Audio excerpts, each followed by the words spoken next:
Paz do Senhor, graças a Deus, mais uma oportunidade de poder voltar a comunicar com cada um de vocês. Antes de qualquer coisa, eu quero desejar a todos aqueles que acompanham o nosso trabalho um Feliz Natal, que vocês possam vivenciar o verdadeiro presente de Deus, o aniversariante do Natal, que é Jesus Cristo. Que esse presente ele possa fazer parte da sua vida, que você de fato possa guardá-lo no seu coração e ser grato a Deus pela vida de Cristo na tua vida.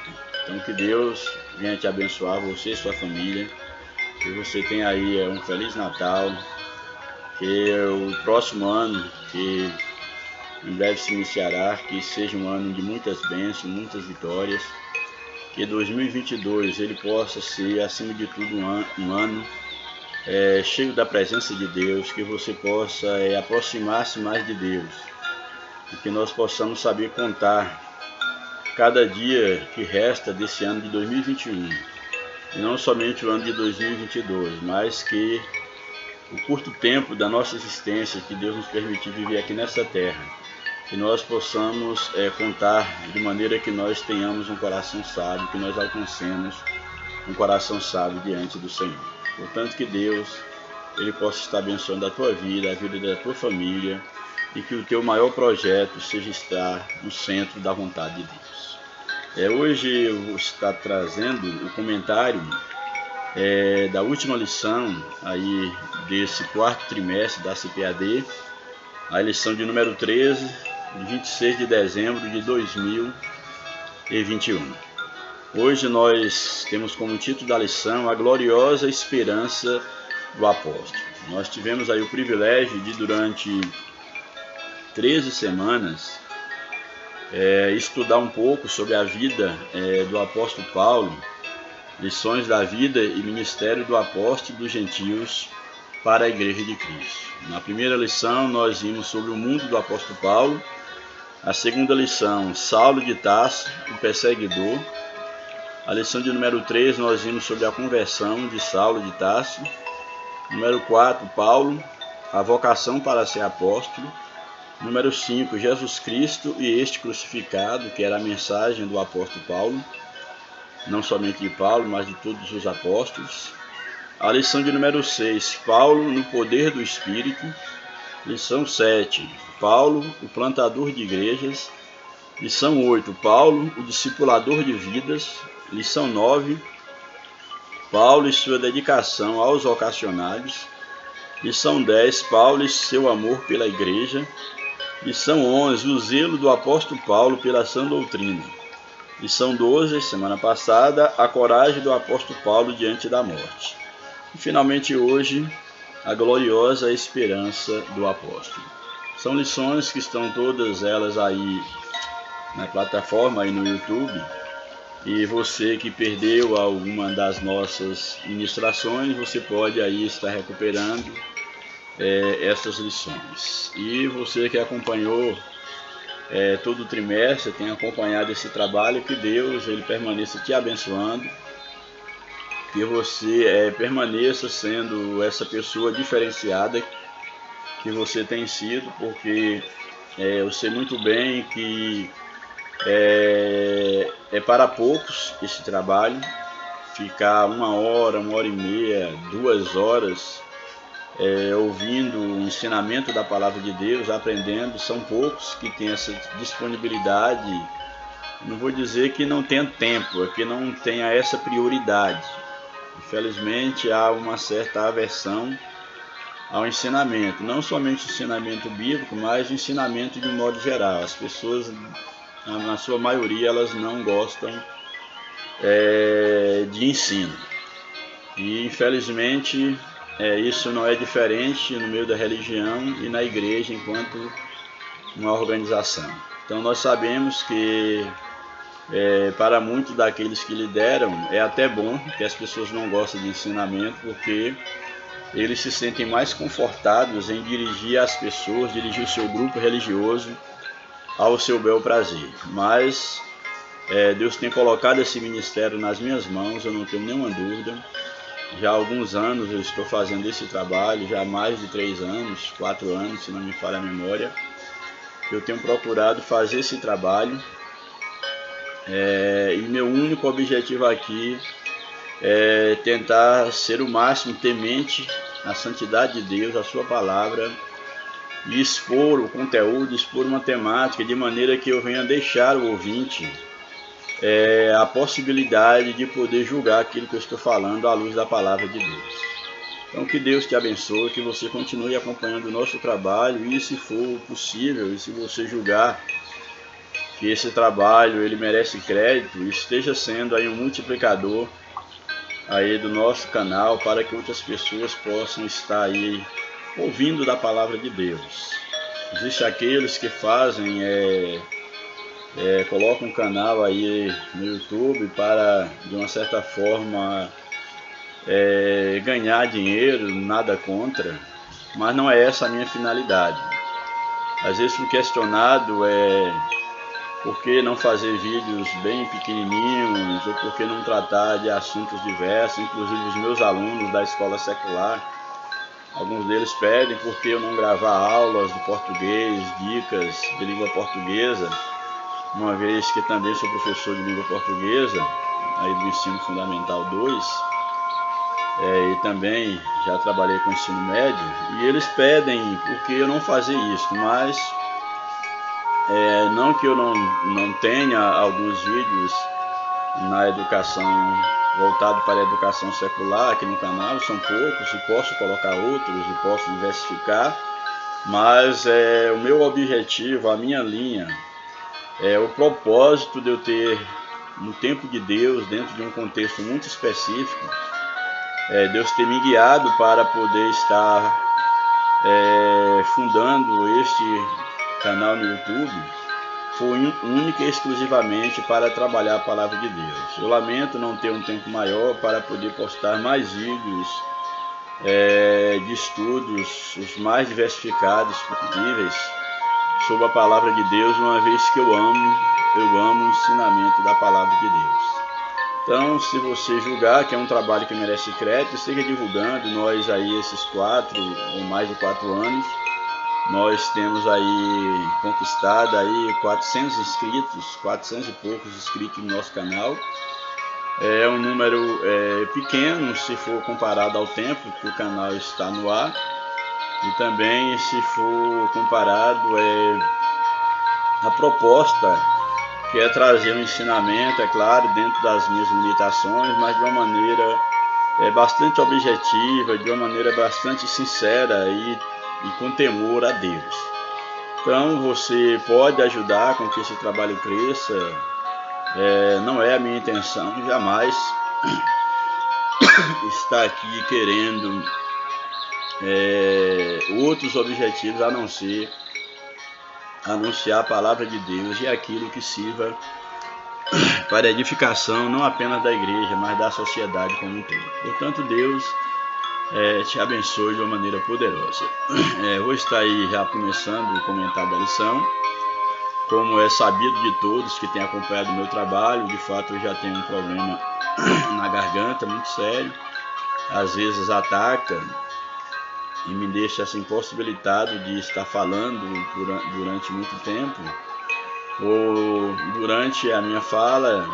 Certamente vocês têm percebido que sempre eu estou tossindo, pigarro na garganta. Isso já acontece já há algumas décadas, mas Deus sabe de todas as coisas, e enquanto eu tiver fôlego de vida e condição de poder estar usando a minha voz, eu farei isso para a glória de Deus. Bem, a lição de hoje nos fala sobre a gloriosa esperança do apóstolo. Eu acho isso aqui, o tema em si, eu acho muito importante, porque nós estamos tomando aqui o apóstolo Paulo como modelo para a igreja, para aqueles que querem servir a Deus piamente. E quando nós falamos da gloriosa esperança, nós estamos tratando de uma esperança que é sobre todas as demais esperanças.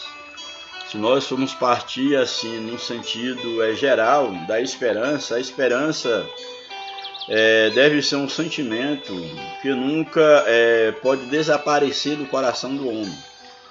O homem, quando ele perde a esperança, ele perde o sentido da vida.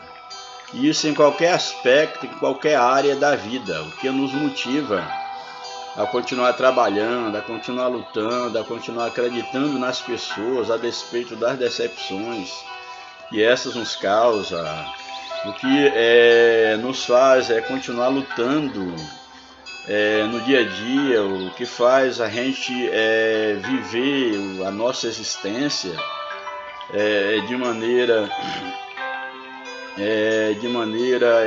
com garra, sem desistir da vida, é exatamente a esperança. Sabemos que existir é uma realidade e também existir uma responsabilidade muito grande. Existir é uma das maiores responsabilidades que Deus deu ao homem, é existir.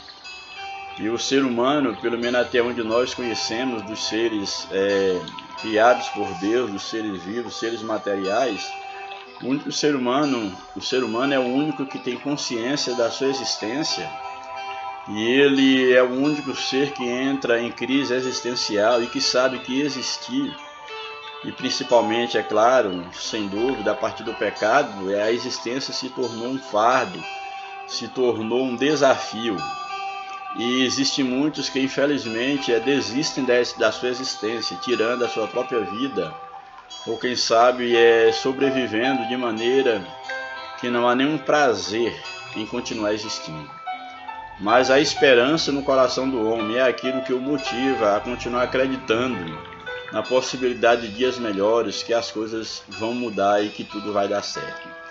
E a esperança que nós estaremos estudando aqui nessa lição não é uma esperança nesta vida, não é uma mera esperança no homem, nos bens materiais, porque a Bíblia diz que se a nossa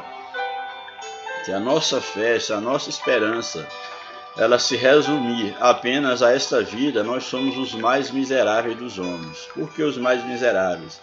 Porque aqueles que fizeram uma aliança com Cristo, eles abriram mão e abrem mão dos prazeres da carne, da sua própria vontade, dos seus desejos, para poder procurar fazer minimamente a vontade de Deus, já que ninguém consegue fazer a vontade de Deus por completo.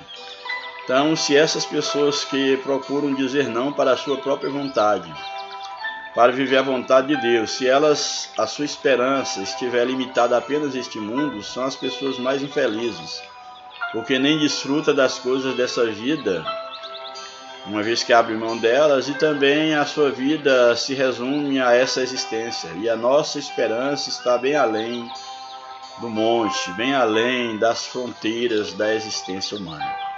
Portanto, a lição de hoje ela fala sobre a gloriosa esperança. A ideia da glória da nossa esperança, ela se resume numa palavra, que é Cristo. E em Cristo nós obtemos vida eterna, nós obtemos redenção eterna, perdão de pecado, nós obtemos o nosso lugar de volta em Deus. Portanto, essa é a temática, a gloriosa esperança do apóstolo Paulo, no caso aqui. O textual da nossa lição, ele nos apresenta: mas nós que somos do dia, sejamos sóbrios, vestindo-nos da couraça da fé e do amor, e tendo por capacete a esperança da salvação. Não vou comentar esse texto agora, porque ele vai aparecer logo mais na leitura bíblica em classe.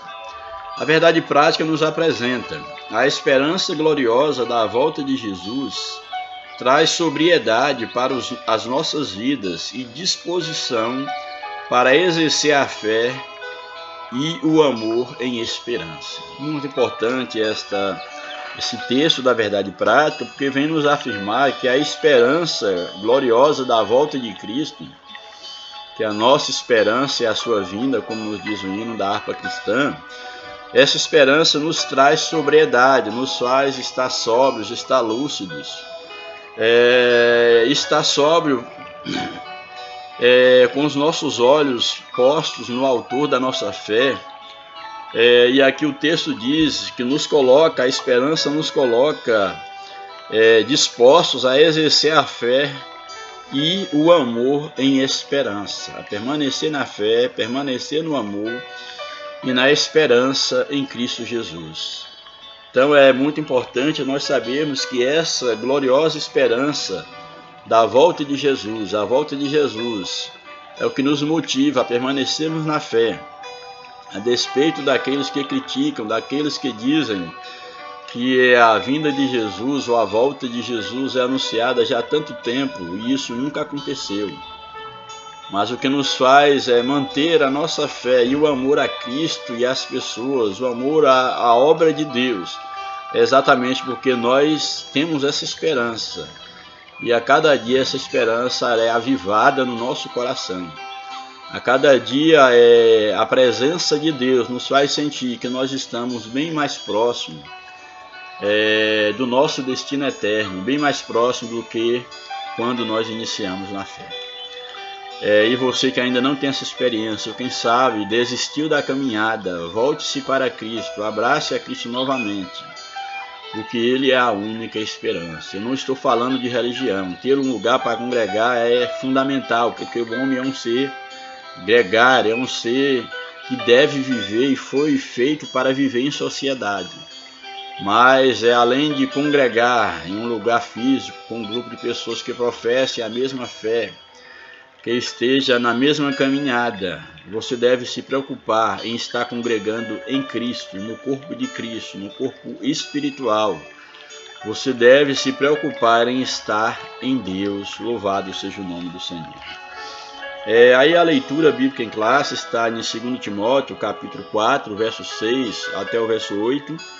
Depois em 1 Tessalonicenses, capítulo 5, verso 1 até o verso de número 11. Na primeira leitura, em 2 Timóteo, capítulo 4, verso 6 ao verso 8, nos diz assim o verso 6: Porque eu já estou sendo oferecido por aspersão de sacrifício, e o tempo da minha partida está próximo. Esse texto, dentro de um contexto maior, ele nos fala exatamente dos momentos, ele aponta para os momentos finais do ministério de Paulo, e ele vai aqui usar uma figura lá do Antigo Testamento, que era a aspersão do sangue, que havia todo aquele ritual de passar o sangue na ponta do altar. E aí a questão também da celebração da Páscoa, quando o povo prestes a sair do Egito, que eles passaram sangue, aspergiram sangue nos umbrais da porta para serem livres do anjo ali que passaria ali trazendo a morte para as casas que não tivessem aquele sangue. Os primogênitos seriam mortos. E aqui o apóstolo Paulo ele está dizendo que porque eu já estou sendo oferecido por aspersão de sacrifício, e o tempo da minha partida está próximo. Então Paulo ele tinha consciência ao estar completando a sua carreira, que de fato toda a sua vida foi uma oferta, foi um sacrifício para Deus, um sacrifício vivo, mas que agora aproxima o momento que ele faria ainda um sacrifício maior, porque ele já vislumbrava que ele perderia a sua vida por amor ao Evangelho, por amor a Cristo, que a sua partida já estava próxima. E agora, quando ele usa a expressão que ele está sendo oferecido por aspersão de sacrifício, e a aspersão traz essa ideia do sangue aspergido sobre o altar, nós vimos aqui que Paulo ele está dizendo que de fato ele gastou e deixou-se gastar pela igreja, pela obra de Cristo, e que agora o tempo da sua partida está se aproximando. Esse texto ele é de uma profundidade tão grande, ele mostra um compromisso de Paulo tão grande com o Deus a quem ele servia, com o Evangelho. Ele mostra aqui uma esperança tão poderosa, tão forte, que ele deveria nos comover. Ele deveria fazer com que nós repensássemos o nosso compromisso com Deus, de poder desgastar a nossa vida e, se possível, entregar a nossa vida pela boa causa do Evangelho. diante de um contexto de uma igreja, humanamente falando, institucionalmente falando, de uma igreja tão frágil. É claro, com as exceções, não estou falando da igreja de Cristo, estou falando da igreja enquanto organização, denominação, de pessoas tão frágeis que por pouca coisa está negando a Jesus. Pouca coisa. Falei isso na aula passada, ou no caso, para manter um emprego, para obter uma posição eclesiástica, para manter uma amizade, por besteira, para manter uma posição política, um cargo, etc. As pessoas têm negado Jesus constantemente. Às vezes até por brincadeira, por bobagem, por não ter nem sequer nenhuma vantagem, vamos dizer assim, se é que existe vantagem humana. As pessoas simplesmente entraram numa situação, muitos, e aqui eu estou falando para cristão, não estou dizendo nem do homem, que não tem conhecimento de Deus, porque eu não posso cobrar dessas pessoas que têm uma vida pautada pela palavra de Deus, porque elas precisam ter um encontro com Cristo. Mas muitos daqueles que se dizem cristãos, que não passam de religiosos, são pessoas que de fato elas estão constantemente negando a Cristo nas mínimas coisas.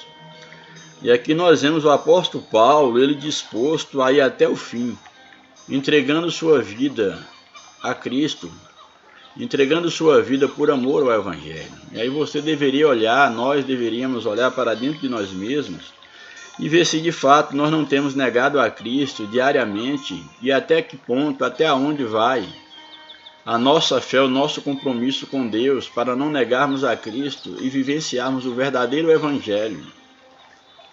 E quando eu falo viver o verdadeiro Evangelho, não é apenas estar com o discurso de que é crente, de que é santo, de que é separado, de que é homem e mulher de Deus, não há nada disso. É que mesmo sem palavras as pessoas possam perceber que nós não somos estranhos ao grupo, mas ao mesmo tempo não somos iguais. Nós temos algo na nossa vida que mostra que nós somos de Cristo, que Cristo ele pode ser visto através de nós, que nós somos pessoas que temos princípios e que esses princípios não são negociáveis. A gente tem que ter em mente, eu tenho meditado ultimamente muito nisso, que nós temos que ter em nossa mente muito claro a diferença entre valores e princípios. Existem alguns valores da religião, do cristianismo, ou da igreja evangélica, alguns valores que foram estabelecidos e que se viram durante muito tempo, mas que com o passar do tempo eles perderam a validade, outros foram colocados no lugar, outros perderam a validade, porque a ideia do valor é algo atribuído. O valor, ele é atribuído. As coisas têm um valor, e esse valor ele pode ser superado, ele pode aumentar ou diminuir em se tratando de valores. E aí é necessário que a gente tenha muito cuidado de alguns valores que nós temos defendido, que são valores que nós mesmos, nossos antigos pais na fé estabeleceram dentro de um contexto muito específico. E aí esses valores eles podem de fato deixarem de existir, outros tomarem forma, outros deveriam manter para o bom andamento do grupo, mas os princípios eles não são negociáveis. Os princípios eles não entram em deflação, eles não melhoram e nem pioram. Porque os princípios divinos eles são eternos. A moral de Deus, de Cristo, ela é absoluta. E nós, enquanto cristãos, a nossa vida deve ser conduzida por princípios. Princípios divinos é que devem conduzir a nossa vida. E esses princípios eles não são aplicados apenas no ambiente de culto, quando estamos no nosso grupo, não. Os princípios divinos para a nossa vida, eles devem ser aplicados em todas as nossas áreas, as nossas instâncias de relacionamento, seja na família, seja no trabalho, seja na faculdade, na escola, na vizinhança, nos negócios que nós fazemos, no comércio. Nós temos que ser pessoas de princípios. E nós vivemos dentro de um contexto onde, de fato, os princípios não são mais cobrados, observados, a questão da ética cristã, da moral cristã, mas tem se colocado valores, e a maioria deles valores humanos, que são negociados de uma maneira muito fácil, são trocados, transmutados, e é necessário que cada um de nós, enquanto cristãos, nós tenhamos uma vida pautada por princípios cristãos. De fato, eu sei muito bem, isso eu tenho experimentado na pele, na minha vivência no Evangelho, nasci no lar cristão, e eu tenho experimentado que de fato o quanto custa ter uma vida dirigida por princípios.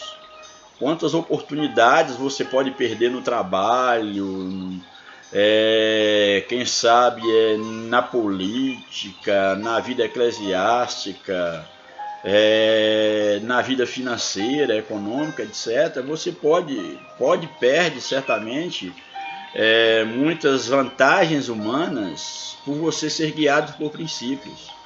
Porém, é necessário que nós, enquanto cristãos, nós entendamos que não adianta nós ganharmos o mundo inteiro e perder a nossa alma. Não adianta nós ganharmos a simpatia do homem e obtermos a recusa da parte de Deus. Existem muitos que estão sendo aplaudidos pelos homens, mas que infelizmente estão sendo rejeitados por Deus. E no grande dia da vida de Cristo, muitos serão surpreendidos, porque ficaram apegados a valores humanos, mas não tiveram as suas vidas pautadas por princípios cristãos. E quando eu digo princípios cristãos, não é princípios da religião, seja ela evangélica, católica, espírita, seja lá o que for. É princípios de Deus, princípios da palavra de Deus. Princípios esses que nos são ensinados tanto pela palavra, como a própria natureza, como o próprio Espírito de Deus que está na vida de cada homem, que Deus deu a cada homem, parte de Deus foi colocada em cada homem, lá na sua consciência, que mesmo ele não tendo a felicidade de ter acesso às Escrituras, à palavra escrita, ter a oportunidade de ter acesso, quem sabe, ao Evangelho, mas há dentro dele uma voz que lhe ensina princípios divinos, princípios que devem nortear a vida do homem enquanto imagem e semelhança de Deus. Portanto, voltando ao texto, aqui o apóstolo ele vai exatamente dizer que ele havia gastado a sua vida em prol do Evangelho e que agora, de fato, ele estava sendo oferecido como uma aspersão de sacrifício, porque ele já vislumbrava o final da sua carreira, do seu ministério. E aí no verso 7 ele traz aqui um texto muito conhecido, quando ele diz: combati o bom combate, acabei a carreira e guardei a fé. Analisando esse texto, nós podemos perceber aqui 4 grandes verdades que devem nortear a vida do cristão. A primeira é que nós temos um combate para combater. A vida cristã é uma vida de combate. Se alguém ensinou para você, se a religião ensinou para você que ser cristão é fácil, que viver para Deus, não estou dizendo ser religioso, entenda, quando eu dizer ser cristão é servir a Deus, independente de religião. Se alguém tem ensinado para você que a vida cristã é um mar de rosa, é colorida, que é algo fácil, que você vai tirar de letra, que você consegue fazer isso sozinho, essa pessoa, essa religião, ela mentiu para você. A vida cristã é um combate. A Bíblia diz que o reino dos céus ele é tomado à força. E os valentes ou os violentos, há uma versão que diz, apossarão dele, tomarão aí o reino de Deus de assalto. Mas em que aspecto isso quer dizer? É que para viver ao lado de Cristo, para manter o compromisso com Deus, você tem que ser ousado, você tem que ser valente, você tem que passar por cima de tudo aquilo que te impede de manter os princípios, de manter os seus olhos postos em Cristo. Portanto, a vida cristã, o ministério cristão é um combate. O combate não se vai para um combate sorrindo, desprevenido, como se tivesse ido para uma festança. Combate é combate. Então grave isso, você entregou sua vida a Cristo, você entrou num combate. Quantas pessoas às vezes não são bem instruídos pela religião, e muitos deles, a maioria, acabam desistindo da jornada, da caminhada espiritual, porque quando eles assumem o compromisso diante de Cristo, esse compromisso não é acompanhado de uma instrução, de um discipulado, de uma formação espiritual, e essas pessoas elas começam a perceber que após elas terem tido um encontro com Cristo, a vida delas parece que piorou. Não, mas eu não tinha tanto problema, e agora que eu virei crente, que eu me tornei cristão, as coisas pioraram em todo sentido falando. Isso é natural. Não estou dizendo, sendo masoquista, que o cristão, você aceita Jesus para sofrer, não é isso que eu estou falando.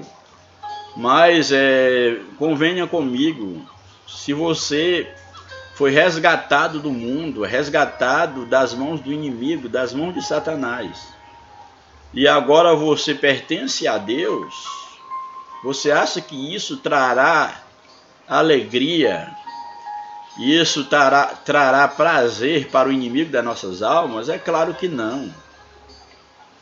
Satanás ele é inimigo de Deus e inimigo de todos aqueles que se alinham a Deus. Então não espera que as coisas vão facilitar para você quando você se torna um inimigo declarado de Satanás. Então abraçar a fé é entrar num combate. É combate das forças malignas, é combate das pessoas usadas por Satanás, das pessoas que têm lá os seus valores, que não são pautados por princípios. E nós vivemos dentro de um contexto hoje no qual os princípios, aquelas pessoas que são guiadas por princípios, elas são vistas hoje como pessoas à parte, como sendo fascistas, ultrapassados. Então essa é a sociedade que nós vivemos, não só a nível de Brasil, mas a nível, vamos dizer assim, mundial. O mundo caminha para isso. Então é necessário que nós saibamos que aquelas pessoas que de fato elas querem viver para Deus, e mesmo aquelas que querem viver para Deus sem necessariamente frequentar uma religião, porque é possível sim, a religião não salva ninguém, não é a religião que aproxima o homem de Deus, mas é Cristo. A religião ela tem o seu papel, ela tem a sua importância de poder orientar o homem na busca de Deus, mas nem todas fazem isso. Infelizmente, na maioria das vezes, a religião ela tem afastado o homem de Deus ao invés de apontar Deus para o homem. Então é necessário que nós entendamos que à luz do Evangelho, à luz da mensagem cristocêntrica, quando você decide fazer a vontade de Deus, quando você é alcançado por Cristo, não vou dizer quando você aceita Jesus, porque é Jesus quem te aceita, é Jesus quem te alcança, e Deus em Cristo te aceita, você entra num combate. O apóstolo Paulo ele tinha consciência, desde quando ele teve um encontro com Cristo, e Cristo teve um encontro com ele, melhor dizendo, que ele entrou num combate. Então, ele vai aqui dizer, olha, combati, são as palavras que apontam para o final da carreira de Paulo. Ele diz aqui, combati, e aí ele coloca o bom combate. Então, a vida cristã é um combate. Agora, só que ele diz que ele combateu. E aí, ele combateu o quê? O bom combate. Ele combateu o combate. E aqui ele usa a expressão bom combate. Qual é a ideia de bom combate? Se nós formos analisar, parece meio paradoxal eu colocar combate como sendo uma coisa boa. É claro que eu posso fazer a leitura que o combate é bom quando alguém ganha o combate. Então, para aquela pessoa foi bom. Mas só que a ideia do bom não é necessariamente sinônimo de fácil. Ah, bom, que legal esse combate. Que massa se vir a Jesus. Se vir Jesus é massa, é 10. Nada disso. A ideia aqui de Paulo é ele dizer combati o bom combate. Nós temos que entender em primeiro lugar a ideia de bom combate, bom aqui, como sendo um combate que vale a pena. um combate legítimo, um combate verdadeiro, como sendo o combate, não qualquer combate. Você pode combater para ter um bom emprego, uma posição política, uma posição eclesiástica, você pode, mas isso não é um bom combate. O bom combate é exatamente estar ao lado de Jesus. O bom combate é defender os princípios do Evangelho. O bom combate é a luta para que o inimigo não nos afaste de Deus, uma vez que por Cristo nós somos novamente unidos a Deus, partindo do princípio que o pecado nos afastou de Deus. Então, no primeiro momento, você deve entender a ideia do bom combate, bom aqui no sentido de algo que vale a pena, algo que é verdadeiro, algo que é necessário para o homem aproximar de Deus. Em um segundo momento, a ideia do bom combate é nós entendermos que a ideia aqui do bom combate não é que um combate é fácil, mas é a ideia de que é Cristo quem combate por nós. Então a vida cristã, ela é difícil, mas não é impossível, porque Cristo combate conosco. Quando Jesus diz, tomai sobre vós o meu jugo, é necessário que nós entendamos que há jugo na vida cristã. Há fardo na vida cristã. Jesus diz que o meu jugo ele é suave e o meu fardo é leve. Ser cristão é suave? O fardo que o cristão leva, sendo redundante, é leve? Se eu digo que é tão difícil ser cristão, como eu posso dizer que o jugo é suave e o fardo é leve? Você já parou para pensar nisso? O que Deus fala ao meu coração é que esse jugo é suave e esse fardo é leve, porque a ideia do jugo, que está ligado ao fardo, que é colocado, no caso, nas costas, ou no caso, nos bois, pegando a metáfora aqui do jugo, já que o jugo é aquela canga que se coloca entre dois animais, ou mais de dois, para que eles possam levar o fardo, arar a terra, ou levar algum peso. Esse jugo ele é colocado entre dois, no mínimo dois animais. E é necessário que nós tenhamos essa compreensão que Jesus diz, tomai sobre vós o meu jugo. Aqui nos traz a ideia de que Cristo, ele está com parte do jugo sobre os seus ombros e nós estamos caminhando com ele. Então é o auxílio de Cristo que nos torna capaz de andar com ele, que torna o seu jugo suave e o seu fardo leve. Porque de fato ele está levando conosco e nos ensinando a levar o fardo e a levar o jugo, que é uma vida com ele. Então não é que o combate seja bom porque é bacana. Não. Se você pensa que você pode tirar a vida cristã de letra, você está totalmente enganado. Uma vida cristã sem Cristo, sem a ajuda de Cristo, ela é impraticável. Ela é impossível. Ela é fadonha e ela é fadada ao fracasso. Então Paulo ele vai dizer que ele combateu, que o combate é um bom combate, que vale a pena e que Cristo torna esse combate prazeroso, não no prazer humano, mas um prazer para a alma. Mas ele diz que ele combate o combate, ele acaba a carreira, ou seja, acaba o seu tempo de combate, combate até o fim da sua existência, do tempo que Deus lhe deu para estar no campo de batalha combatendo. Ele completa, a ideia de acabar é completar a carreira, e no final ele diz que ele guardou a fé. Então o que nós podemos perceber que Paulo, desde quando ele foi alcançado por Cristo, ele já passou a viver pela fé, foi a fé que o alcançou. Então para que ele pudesse combater e que esse combate fosse um bom combate, isso só foi possível, e que ele completasse a carreira, isso só foi possível porque a fé estava desde o início até o fim da sua jornada. Quando ele diz assim, guardei a fé, ou seja, continuo com a fé. E essa fé foi suficiente para levá-lo até a morte, a ser martirizado por amor ao Evangelho. Então é necessário que nós entendamos que enquanto cristãos, hoje nós estamos vendo crentes que estão perdendo a fé que estão de fato combatendo os próprios princípios da palavra de Deus e que ao invés de acabar a carreira, está desistindo da carreira. Não guarda a fé, está combatendo a fé e está largando a carreira.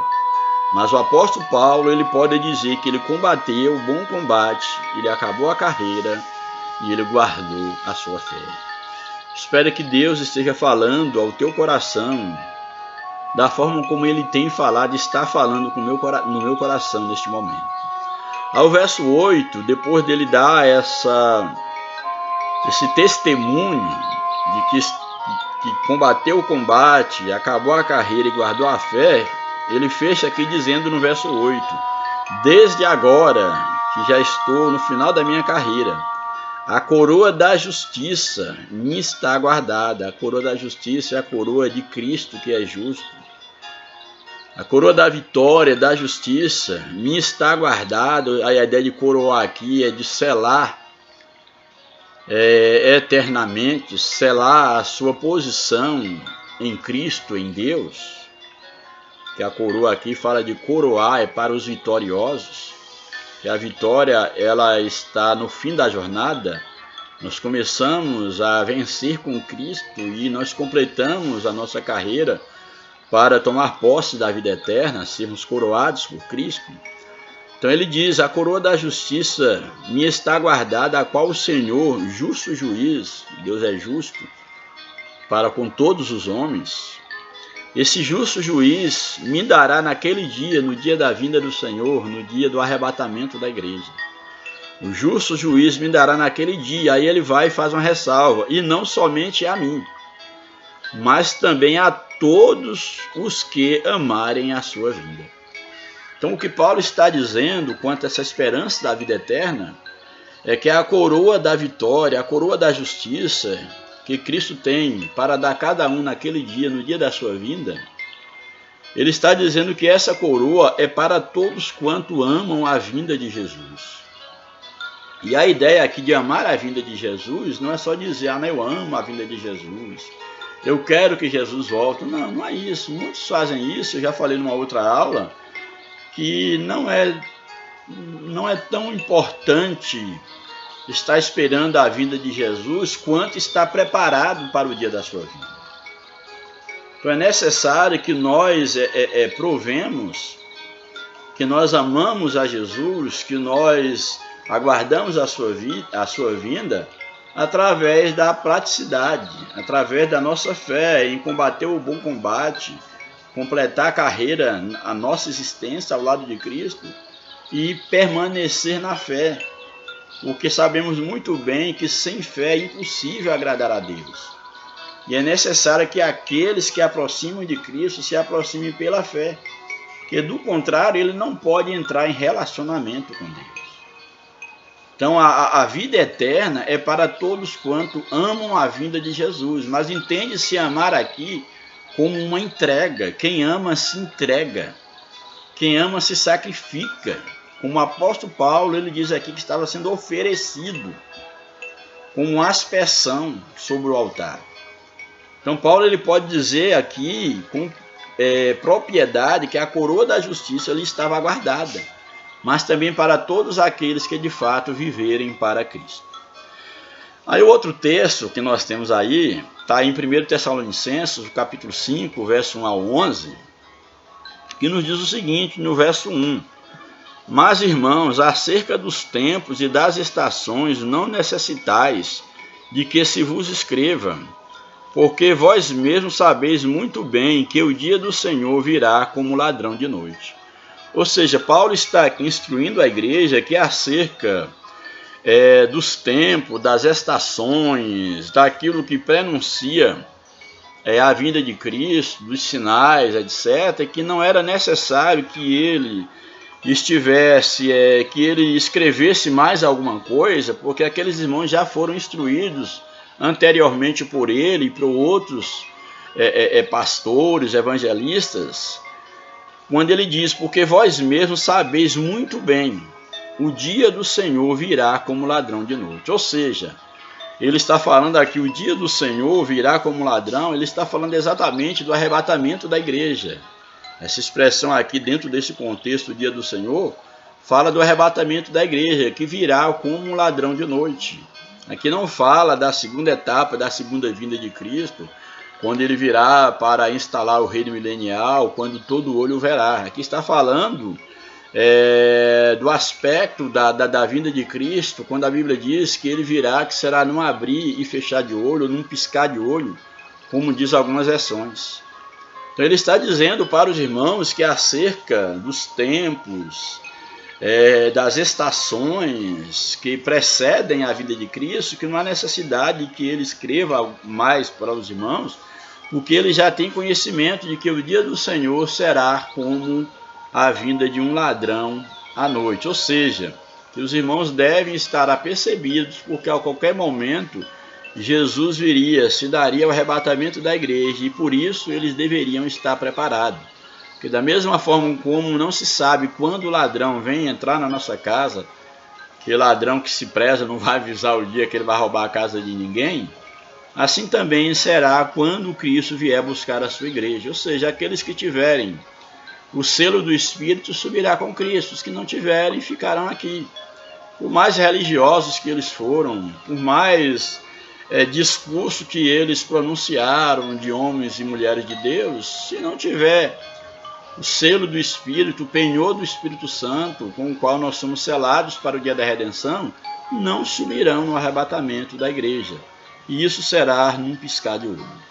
O verso 3 diz: pois que, quando disserem a paz e segurança, então lhes sobrevirá repentina destruição, como as dores de parto, aquela que está grávida, e de modo nenhum escaparão. Aqui fala de um contexto mais específico, e pena que nós não vamos aqui aprofundar, que quando os homens disserem a paz e segurança, que é exatamente aqui apontando, hoje as nações, o mundo, ele busca pela paz, o mundo ele clama por paz, e a Bíblia diz que haverá um contexto que aí tem as linhas teológicas, escatológicas, que vão estudar a questão do arrebatamento da igreja, se é antes da tribulação, os pré-tribulacionistas, se é no meio da tribulação, que são os meso-tribulacionistas, será depois da tribulação, que são os pós-tribulacionistas. Então o que Paulo está dizendo aqui é que haverá um tempo em que o homem dirá que há paz e segurança, mas que haverá repentina destruição. E à luz da Bíblia, e aí pegando mais uma leitura pré-tribulacionista, nós vimos aqui que durante a grande tribulação, ou a tribulação, que também alguns estudiosos dividem os 7 anos da tribulação nos primeiros 3 anos e meio como tribulação, e os outros 3 anos e meio como a grande tribulação, que é quando de fato os maiores castigos, as taças da ira de Deus, os maiores flagelos serão derramados sobre o governo do anticristo. E aí os homens, é claro, sofrerão juntamente com a derrota, vamos dizer assim, com o desabado do governo do anticristo. Só que a Bíblia diz que haverá nesse período da grande tribulação, que surgirá um líder político, religioso, mais especificamente 2 líderes, com a influência de uma terceira força maligna, e esses líderes, pela leitura que a gente percebe, serão homens, pessoas, apesar lá da metáfora da besta, etc., mas é que esses homens, e mais especificamente aí o anticristo, ele será o homem que virá num tempo onde as nações estarão clamando por paz, e ele terá essa possibilidade de aparentemente trazer a paz que o homem tanto anseia. Porém, quando o homem pensar que agora sim eles encontraram a paz, encontraram uma liderança à altura para governar os reinos do mundo, a Bíblia diz que haverá repentina destruição, ou seja, os flagelos da ira de Deus serão derramados na terra e sobre o governo do anticristo. Então aponta para isso essas leituras, quando diz que Quando disserem haja paz e segurança, então sobrevirá repentinamente destruição como as dores de parto, àquela que está grávida, e de modo nenhum escaparão. Ou seja, as dores de parto é o prenúncio de algo que vai surgir. E aí, no caso, as dores são os sinais, e nós sabemos que nós estamos tendo sinais que prenunciam a volta de Cristo. Porém, esses sinais ainda não são sinais do fim. Ainda não são sinais do fim. Mas os sinais de que o mundo ele está caminhando para esse contexto de grande tribulação, tudo isso nos aponta. E o filho, a tribulação em si, ela será gerada. E o homem, de fato, que rejeitou durante a vida toda a Cristo e vai abraçar o anticristo pensando que encontrou a paz, ele vai achar repentina destruição e uma vida eternamente afastada de Deus.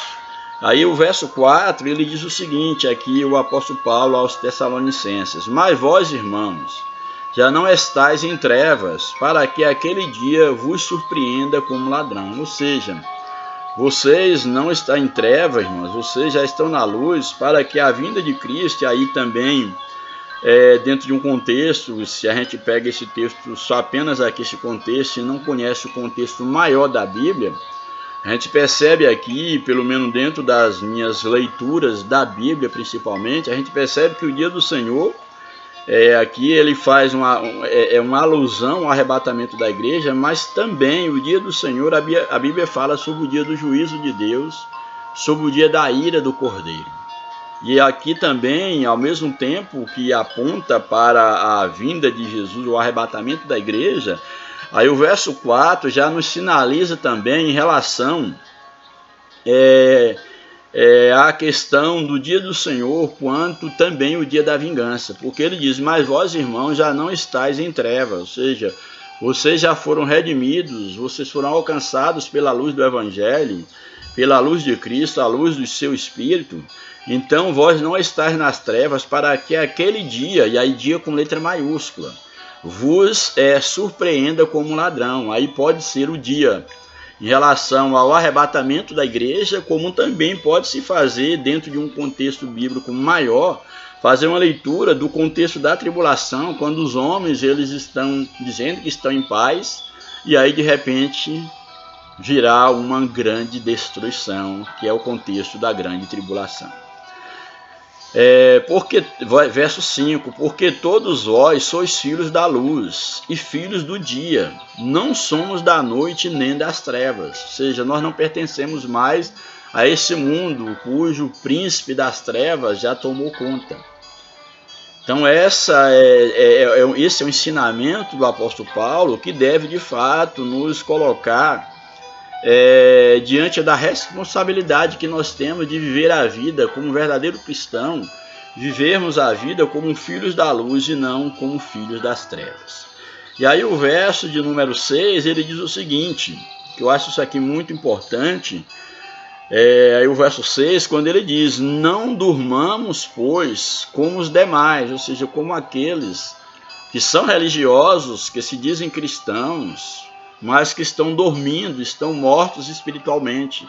Então não dormimos, portanto, como os demais, mas vigiemos e sejamos sóbrios, ou seja, que estejamos lúcidos, que não estejamos embriagados com os cuidados dessa vida, embriagados com a religião, embriagados com o secularismo, embriagados com o pecado, mas que nós sejamos sóbrios, sejamos lúcidos, que nós não venhamos a dormir espiritualmente.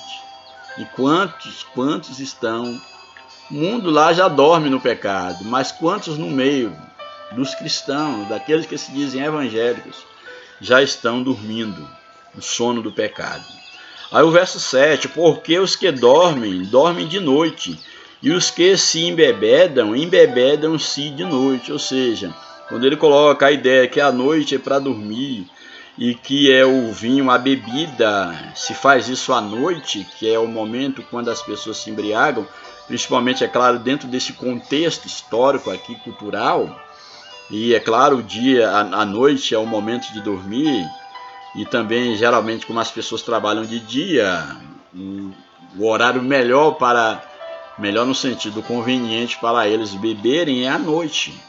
Porém, quando o texto diz que os que dormem, dormem de noite, isso não está falando, é claro que está tomando aqui uma metáfora, mas não está falando do sono físico. Aqui está falando do sono espiritual. A ideia de dormir à noite, noite aqui representa o pecado. Então aqueles que estão dormindo é aqueles que estão nas trevas, é aqueles que estão no pecado, afastados de Deus. E aqueles que bebem, que estão embriagados, é aqueles que estão embriagados no pecado, que também é treva. E aí coloca a metáfora do dormir e do beber à noite. Porque é na noite do pecado que o homem se embriaga da prostituição, da mentira, de tudo aquilo que se afasta o homem de Deus. E é na noite do pecado que o homem dorme, que o homem está afastado de Deus. Então aqui não fala de uma noite física, fala da noite espiritual. O que é a noite espiritual? A noite espiritual está em todo o coração, em toda a mente, em todo o ambiente, em todo espírito que não tem a luz do Espírito de Deus. Aí o verso de número 8, que é o verso do texto áureo que nós lemos, ele vai dizer o seguinte: mas nós que somos do dia, sejamos sóbrios. Ele repete, olha, vocês que são do dia, ou seja, vocês. E é interessante porque a ideia de ser sóbrio aqui, de estar lúcido, de estar acordado, é relacionado com a metáfora do dia, porque o dia é a parte, no caso do dia, ela é dada para que os homens trabalhem, os homens estejam atentos, os homens não venham a adormecer.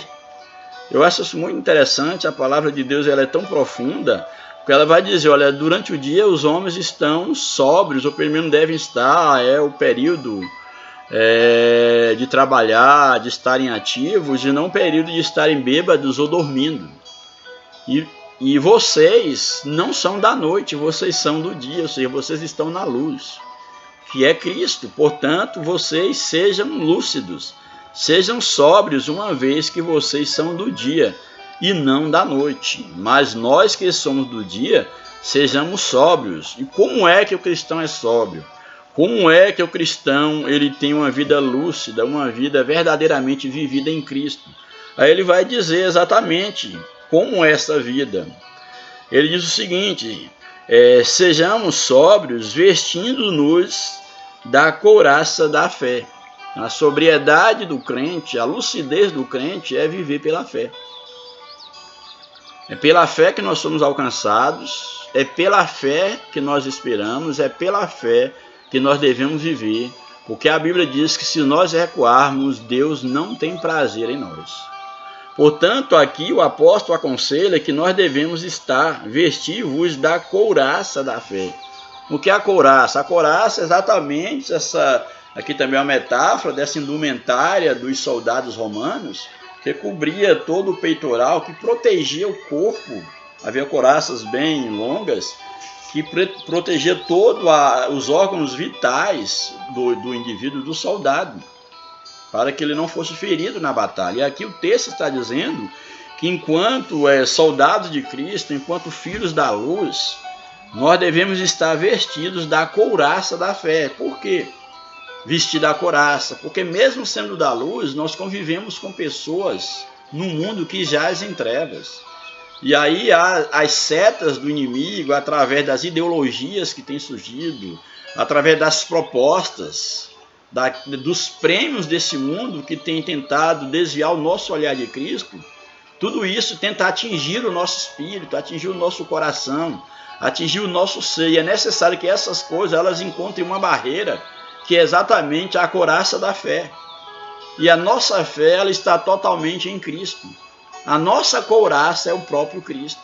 Que nós estejamos escondidos em Cristo, protegidos por Cristo. Louvado seja Deus. Então, estejam vestidos com a couraça da fé e também do amor. Isso aqui eu acho muito, mas muito importante. Porque ele coloca duas características dessa couraça, dessa proteção, que é a fé e o amor. Qual a ideia aqui do amor? É porque o próprio apóstolo Tiago ele vai dizer que a fé sem obras ela é morta. Então é necessário que a nossa fé ela seja vivenciada. Há uma praticidade da fé para que as pessoas lá fora, as pessoas que nos cercam, elas não apenas vejam em nós um discurso de pessoas de fé. Não, é um discurso de fé. Não, não é discurso. O cristão, ele tem que viver a fé. Não é discursar a fé.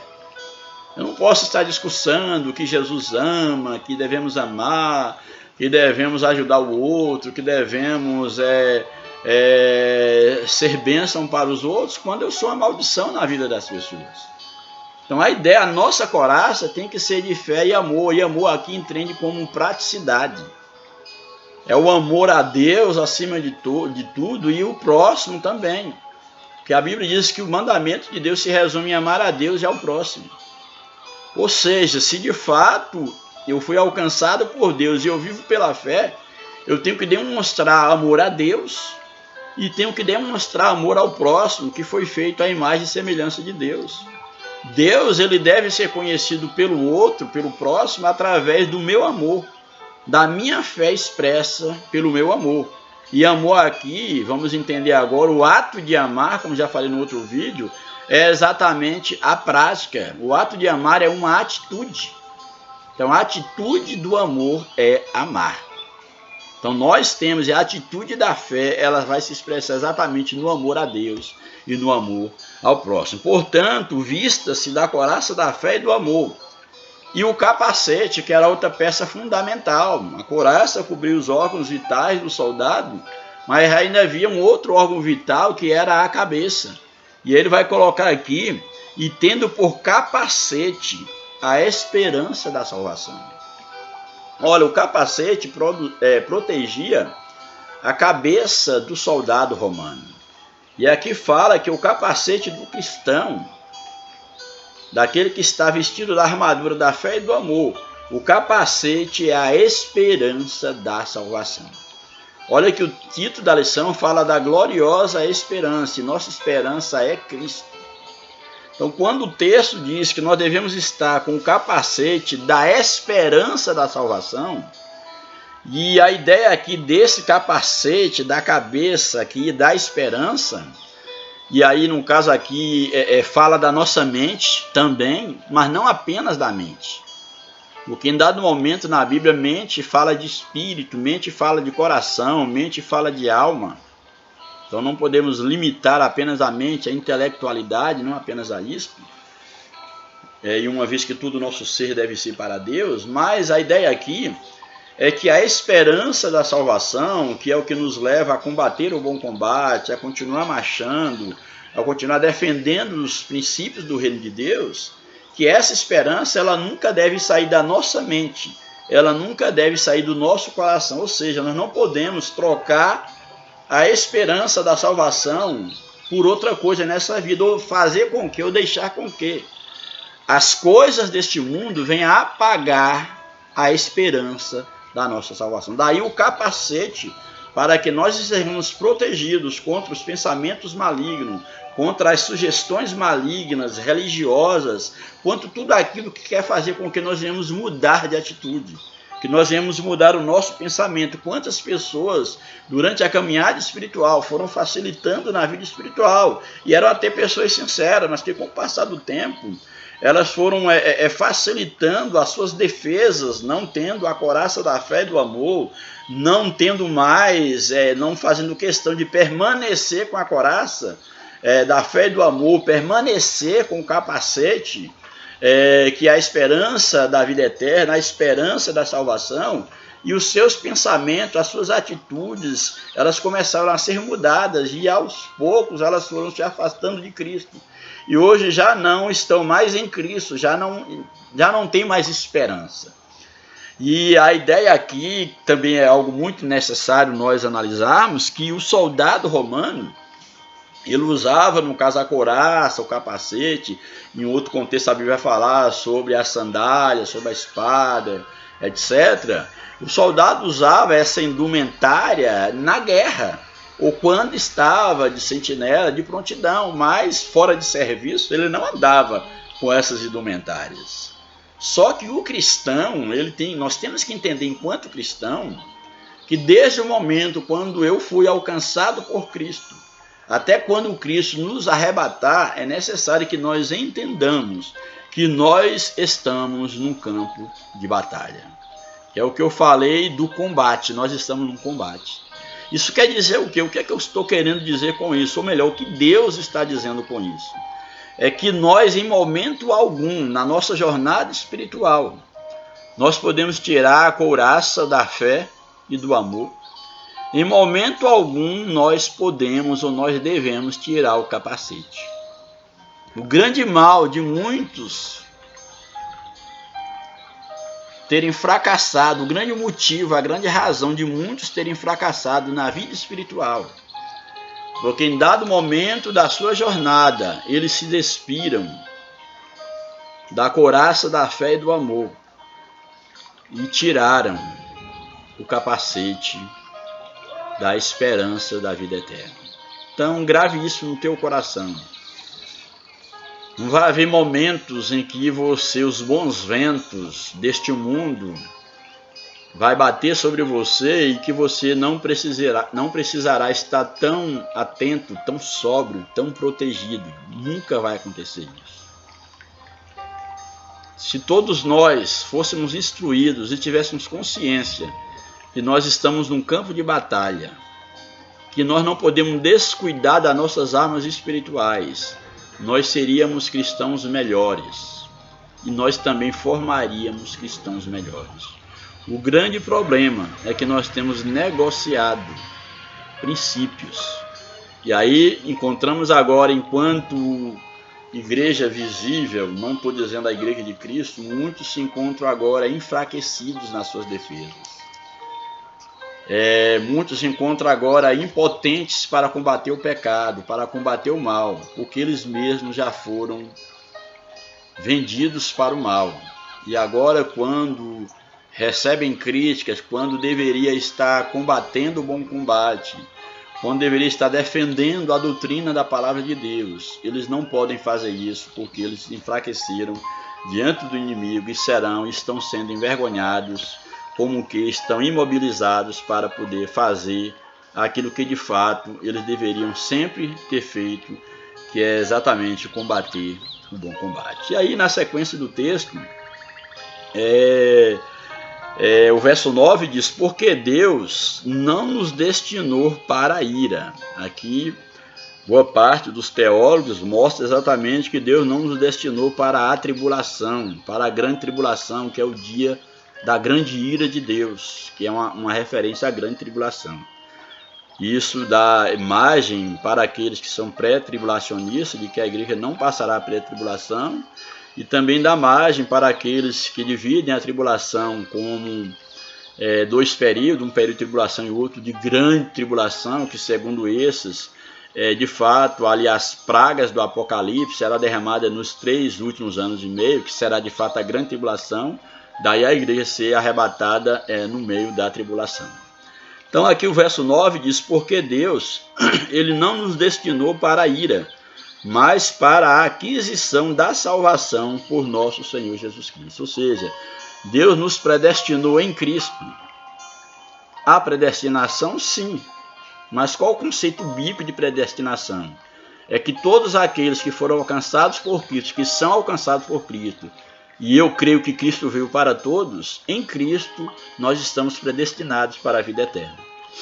Então, se o homem é alcançado por Cristo, se ele permanecer em Cristo, ele está predestinado para a vida eterna.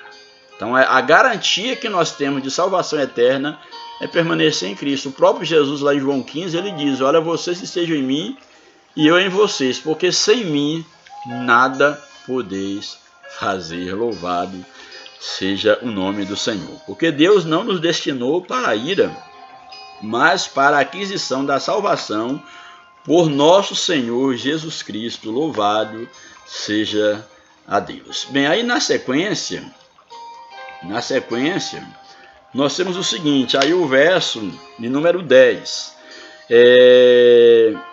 Aí ele vai estar dando continuidade ao pensamento do verso 9, vou repetir o verso 9, porque Deus não nos destinou para a ira, mas para a aquisição da salvação por nosso Senhor Jesus Cristo, que morreu por nós, para que quer vigiemos, quer durmamos, vivamos juntamente com ele. Eu acho aqui interessante, porque aqui a ideia já do dormir aqui já tem uma outra conotação.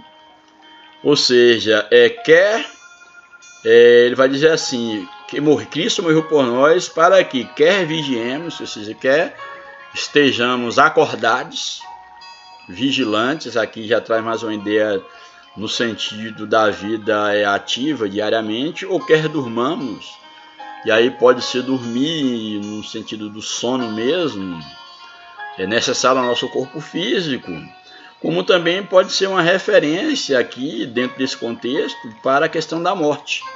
Então, quer vigiemos, ou seja, só vigia quem está vivo.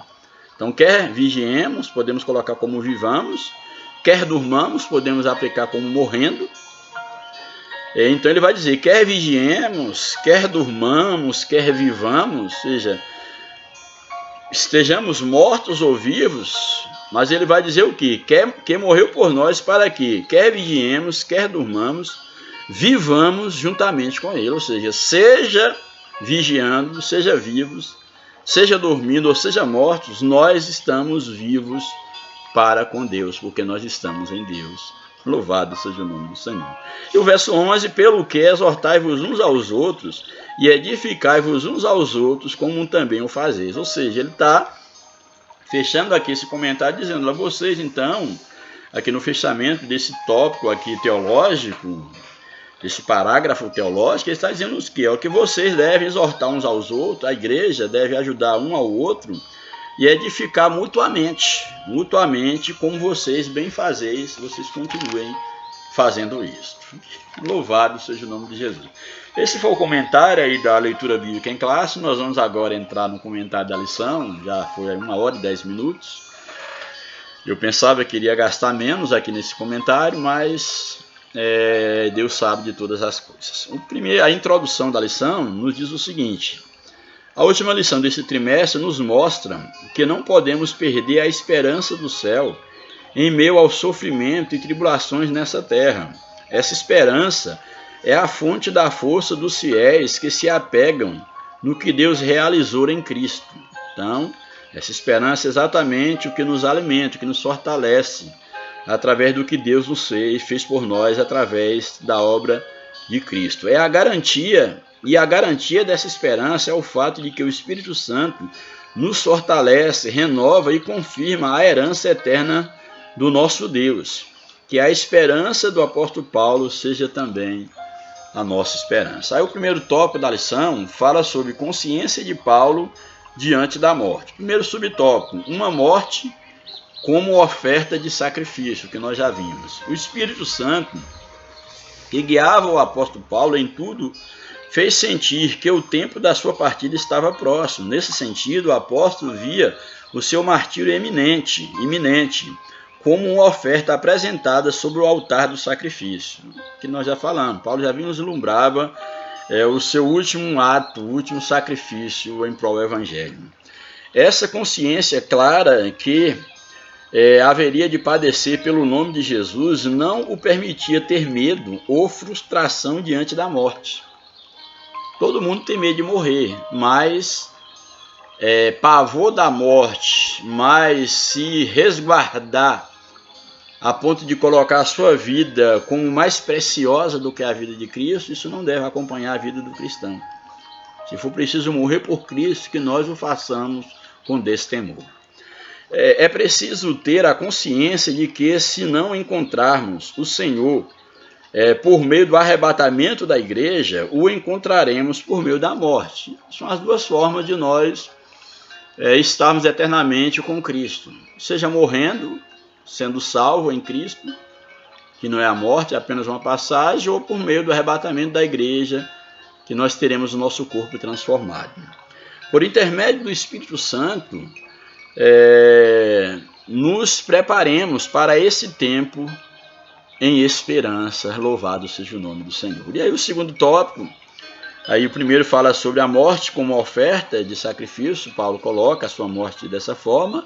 E o segundo do subtópico, combati o bom combate, aquilo que nós também já comentamos. Agora o apóstolo faz uma análise da sua trajetória, da sua jornada, da sua caminhada espiritual, ele combateu o bom combate.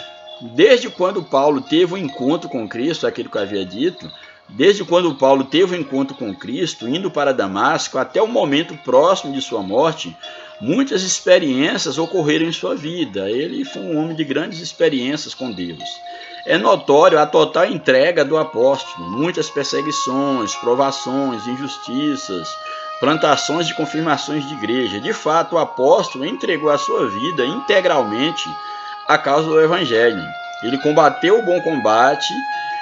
Que combate estamos combatendo? Ou seja, Paulo combateu o bom combate. E, de fato, ele entregou a sua vida pelo evangelho. Isso é algo indiscutível, é claro nas epístolas de Paulo. E aí o comentarista ele nos faz uma pergunta: que combate nós estamos combatendo? Será que eu não estou combatendo para defender a minha religião? Será que meu combate não se resume para defender os meus interesses?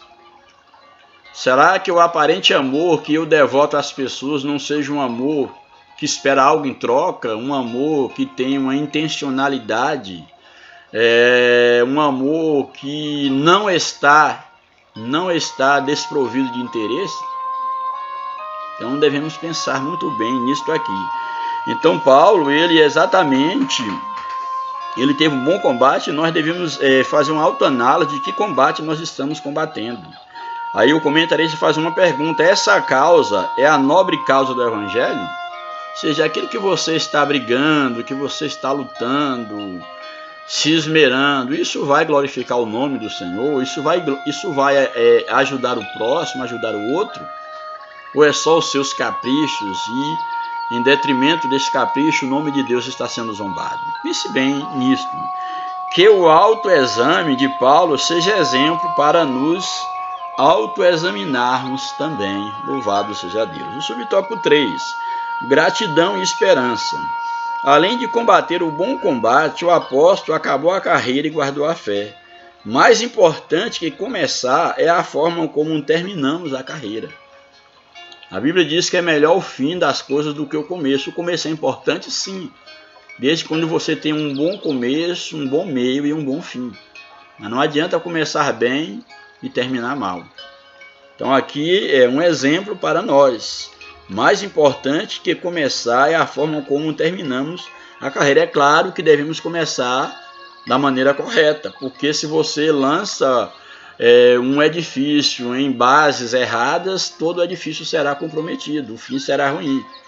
Mas é necessário que nós tenhamos sim um bom começo, permaneçamos nesse bom fundamento para que tenhamos também uma carreira, um fim de carreira coroado de glória, da aprovação divina. Louvado seja o nome do Senhor. O apóstolo tinha a consciência da carreira que percorreu, da fé que guardou. Durante anos de ministério, sua fé permaneceu pujante e robusta, o que lhe permitiu olhar para a sua circunstância com atitude serena. Embora não pudesse evitar a morte física, sabia que estar com o Senhor era a coroação da sua trajetória. A morte era inevitável, mas o que lhe aguardava era bem maior, valia a pena. Temos confiança, aqui é palavra do apóstolo Paulo em 2 Coríntios 5:8. Temos confiança e desejamos antes deixar este corpo para habitar com o Senhor. Tal era a esperança de Paulo. O apóstolo, aqui tem um outro texto: e partir e estar com Cristo, o que é incomparavelmente melhor, é o que Paulo também testemunha em Filipenses 1:23. O apóstolo nos ensina que é preciso olhar para o futuro com a certeza de nosso galardão e enxergar pela fé que o nosso trabalho não é vão no Senhor, como ele está lá em 1 Coríntios 15:58. Pois há uma coroa de justiça guardada para cada crente, conforme 2 Timóteo 4, verso 8. Estamos nas mãos do justo juiz, que é Deus, que é Cristo. Aí o tópico 2 da lição: a doutrina bíblica de Paulo sobre a volta do Senhor. Aqui é um tema bastante interessante. Eu gostaria até de aprofundar, mas não terá condição devido ao tempo, senão eu vou exceder aqui o que eu pretendo, assim, dentro do limite do tempo. Já temos aí, vai para 1 hora e 20 minutos. Mas a doutrina bíblica de Paulo sobre a volta do Senhor, a volta de Cristo, é algo muito, muito edificador e muito importante. Primeiro subtópico desse segundo tópico, a volta do Senhor em 1 Tessalonicenses. O capítulo 5 de 1 Tessalonicenses inicia com uma conjunção, mas para retomar a ideia lógica do capítulo 4, em que Paulo fala sobre a ressurreição dos mortos em Cristo, na mesma ocasião em que ocorrerá o arrebatamento dos vivos em Cristo. Assim, o capítulo 5 é a continuidade acerca do assunto da parousia, ou seja, da volta do Senhor, iniciada no capítulo 4, que aqui Paulo vai estar no capítulo 4 falando sobre o arrebatamento da igreja e vai falar que mais os que morreram em Cristo vão ressuscitar primeiro e nós que estivermos vivos, nós seremos transformados. Então ele vai fazer ele vai se fazer essa leitura em relação aos mortos que ressuscitarão e aos vivos que serão transformados, aí pegando o capítulo 4 e com a ponte para o capítulo 5. E aí, falando mais especificamente aí dos textos, no segundo subtópico, nos mostra as duas fases da vinda de Cristo. A volta de Cristo se dará em duas fases. A primeira apenas para os salvos, em que o nosso Senhor virá nas nuvens para se encontrar com a sua noiva, com a igreja. Então, a vinda de Cristo ela se dará em duas fases. Essa primeira fase da vinda de Cristo, é muito interessante nós fazermos essa leitura, nós observarmos que essa primeira fase, aí no livro de 1 Tessalonicenses, no capítulo 4, verso 15 e o verso 16, diz o seguinte: porque o Senhor mesmo, no caso Jesus, descerá do céu com grande brado, a voz de arcanjo, ao som da trombeta de Deus, e os que morrerem em Cristo, que falando primeiro dos que estão mortos, morrer em Cristo é morrerem salvos, foram alcançados por Cristo. Isso aqui, quando fala morrer em Cristo, todos aqueles que morreram tanto no período pós o nascimento de Cristo, de sacrifício e ressurreição de Cristo, quanto os que morreram antes, aguardando essa promessa que foi feita lá desde o Éden. Então, a morte de Cristo, o sacrifício de Cristo, ele tem um poder, uma operação, tanto apontando para o futuro como para o passado, esse poder retroativo também. Então, ele vai dizer que, porque o Senhor mesmo descerá dos céus com um grande brado, a voz do arcanjo, ao som da trombeta de Deus, os que morreram em Cristo, eles ressuscitarão primeiro. Ou seja, primeiro vão ressuscitar todos os que morreram em Cristo. E depois nós aí, os que estivermos vivos, depois nós, os que ficarmos vivos, seremos arrebatados juntamente com eles. Com quem? Com aqueles que foram ressuscitados. Seremos arrebatados juntamente com eles nas nuvens, ao encontro do Senhor nos ares, e assim estaremos para sempre com o Senhor. Então, esse texto nos fala exatamente da primeira etapa da segunda vinda de Cristo, quando ele virá arrebatar a igreja e os mortos ressuscitarão primeiro, e nós que estivermos vivos seremos transformados, e junto com os mortos ressuscitados nós nos encontraremos com Cristo nos ares, nas nuvens, e então nós estaremos com o Senhor. Como o texto diz aqui, estaremos para sempre com o Senhor, ou seja, nada mais nos apartará do Senhor. Então fala dessa primeira etapa da segunda vinda, que é o arrebatamento.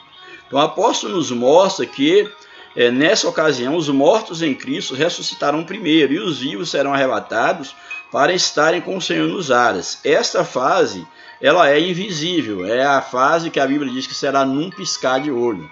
Será como a vinda de um ladrão, um piscar. Você piscou o olho e já aconteceu transformação, ressurreição de mortos e transformação de vidas. O mundo vai perceber a falta da igreja, mas será num piscar de olho. Então, essa fase ela é invisível para o mundo. Nenhum olho verá, somente os salvos que participarão, é claro, desse momento. Entretanto, a segunda fase da vinda do Senhor, da segunda vinda, todo olho verá na segunda fase, que está em Apocalipse. Estou aqui sendo tentado a querer comentar, porque eu amo estudar escatologia, mas não posso me deter aqui. Apocalipse 1, verso 7, nos apresenta o seguinte, da segunda fase de Jesus. a segunda fase da segunda vinda de Cristo, onde será para a nação de Israel e todo olho, todas as nações do mundo o verá. Ele diz, eis que vem com as nuvens, quem? Cristo, eis que vem com as nuvens e todo olho o verá. Então todos os povos, todo olho o verá, até mesmo aqueles que o traspassaram, ou seja, aqui é uma referência mais especificamente para os judeus, que o traspassaram, que levaram Cristo à cruz, que o rejeitaram.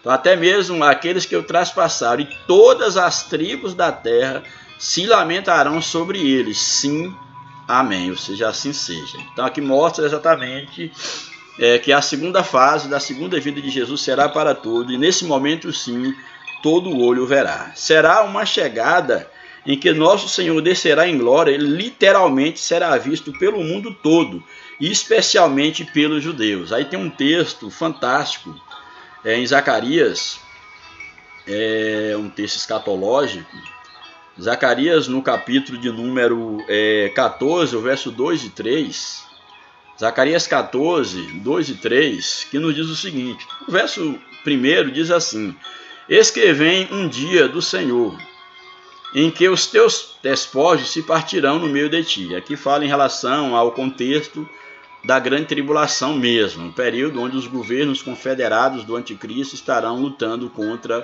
o povo santo, a cidade santa, contra Israel. Aí o verso 2 diz o seguinte, pois eu ajuntarei todas as nações para a peleja contra Jerusalém, que é a guerra do Armagedon, conhecida aí por muitos. E a cidade, Jerusalém, a cidade será tomada e as casas serão saqueadas e as mulheres forçadas. Isso será o que acontecerá nesse período. E metade da cidade sairá para o cativeiro, será levada cativa, mas o resto do povo não será exterminado da cidade. Aqui alguns fazem uma outra leitura, não tem apenas essa leitura, alguns colocam que isso se refere lá ao cativeiro babilônico, quando o general Tito invadiu Jerusalém, ali os romanos, eles foram levados cativos para a Babilônia. Tem também essa leitura, há a possibilidade dessa leitura, mas também aqui, dentro de um contexto maior do livro de Zacarias, fica bem mais claro que isso aqui pode fazer essa leitura desse contexto lá específico dos anos 70, mas aqui a leitura mais aplicável que eu percebo é o contexto da grande tribulação, da guerra do Armagedon. Por quê? Nós vamos ver nos versos a seguir. O verso 3 diz o seguinte, então o Senhor, nesse momento de sofrimento, de extermínio da nação, diz o verso 3, então o Senhor sairá e pelejará contra as nações. Então aqui é um contexto totalmente escatológico, totalmente apocalíptico. Então o Senhor sairá, pelejará contra as nações, como quando pelejou no dia da batalha. Naquele dia, o verso 4, naquele dia estarão os seus pés, os pés de Cristo. É interessante que Jesus subiu aos céus ali do monte, ele subiu aos céus das oliveiras, e ele diz que da mesma forma como ele subiu, aqueles discípulos, os judeus, o veriam descer. E aqui ele vai descer exatamente sobre o Monte das Oliveiras. O verso 4 diz o seguinte, naquele dia estarão seus pés sobre o Monte das Oliveiras, que está defronte de Jerusalém, para o Oriente. Se o monte para o Oriente, se o Monte das Oliveiras será fendido pelo meio. Aí no caso aqui há um erro gráfico, mas é aí o monte. Então os pés de Jesus estará sobre o Monte de Jerusalém, defronte, no caso de Jerusalém, para o Oriente, diz que e o Monte das Oliveiras será fendido pelo meio, do Oriente para o Ocidente, e haverá um vale grande. E metade do monte se removerá para o norte e outra metade dele para o sul. Alguns tentam colocar isso como sendo algo simbólico, mas há também quem defende, e eu também penso dessa forma, que isso acontecerá de fato. Porque uma vez que Israel estará cercado, não terá para onde fugir, que ele vai estar cercado pelos inimigos, quando ele tenta fugir está um monte pelo qual também ele não pode fugir. E de acordo com uma leitura maior na Bíblia, dá a entender que Jesus, ao pisar sobre o Monte das Oliveiras, o monte vai abrir para que o povo de Deus ele possa fugir nesse vale que será aberto, e as nações confederadas sob o governo do anticristo dará de cara com Cristo, que virá libertar Israel. Aí a gente precisaria de um tempo maior para aprofundar. Bem, então, metade do monte se moverá para o norte e outra metade para o sul. E aí o verso 5, ele diz o seguinte, aí vem corroborar com o que eu acabei de falar. E fugireis pelo vale dos meus montes, por esse vale que há de se abrir nesse contexto da segunda vinda, da segunda etapa da segunda vinda de Cristo, para poder, no caso, julgar as nações, por fim ao período da grande tribulação e instalar o reino milenial, como nós acreditamos. E aí o verso 5 diz, e fugireis pelo vale dos meus montes, pois o vale dos montes chegará até Azel, melhor dizendo, e fugireis assim como fugiste de diante do terremoto nos dias de Uzias, rei de Judá. Então virá o Senhor, meu Deus, e todos os santos com ele. Aqui a ideia fala de que o Senhor, meu Deus, aqui vi Jesus agora como um Deus, não como um homem, que ele virá e diz que todos os santos com ele. Esse é um ponto onde se faz algumas leituras, e uma das leituras assim mais apreciadas aqui de Jesus, que é o Deus, ele virá quando desse momento para libertar a nação de Israel e instalar o reino milenial. A leitura, uma das leituras mais definidas, é que esses santos representam os salvos que foram na primeira etapa da segunda vinda de Cristo, ou seja, aqueles que foram arrebatados fará parte desse grupo de santos. É claro que também alguns fazem a leitura que esses santos são apenas os anjos, mas há também essa leitura que Jesus descerá com os seus santos, com a igreja que foi arrebatada, e por que também não dizer com os seus anjos? Exatamente para essa peleja, para poder instalar o reino milenial. Então é isso que o texto fala, é isso que o texto nos diz. Então virá o Senhor, meu Deus, e todos os santos com ele, louvado seja o nome do Senhor. Então, nessa ocasião, Jesus Cristo livrará pessoalmente a nação de Israel dos exércitos confederados. Aqui a lição comentarista, ele vamos dizer assim, ele acompanha a linha do meu raciocínio, daquilo que também eu defendo. Nessa ocasião, Jesus Cristo livrará pessoalmente a nação de Israel dos exércitos confederados pelo anticristo, desfazendo-os com o seu poder e vencendo o anticristo, o falso profeta e o diabo para implantar o reino milenial, o reino do milênio, a lição aqui fala.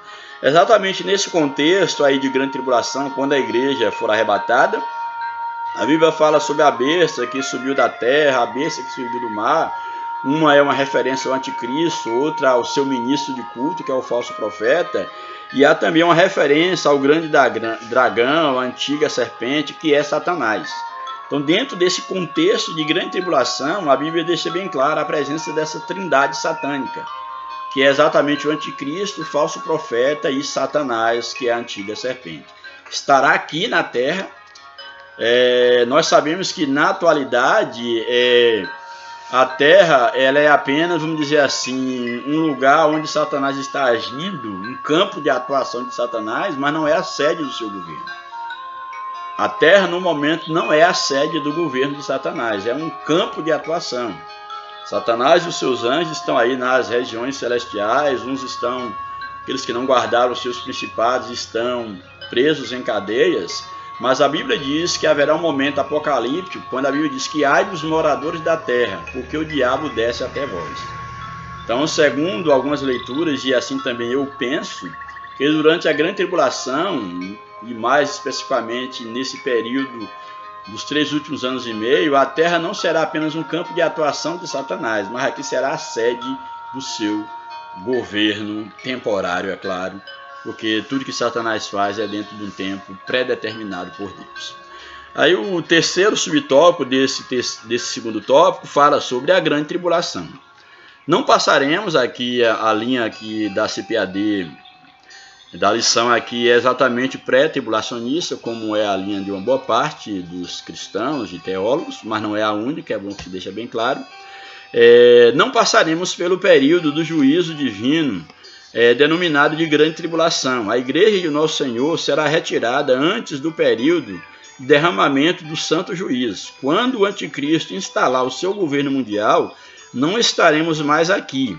Ao final desse período, juntos de Cristo, contemplaremos a destruição do anticristo, do falso profeta, no lago de fogo. Isso aqui é muito interessante. Vamos ler esse texto. Apocalipse 19, o verso 19 e 20, é um texto muito interessante.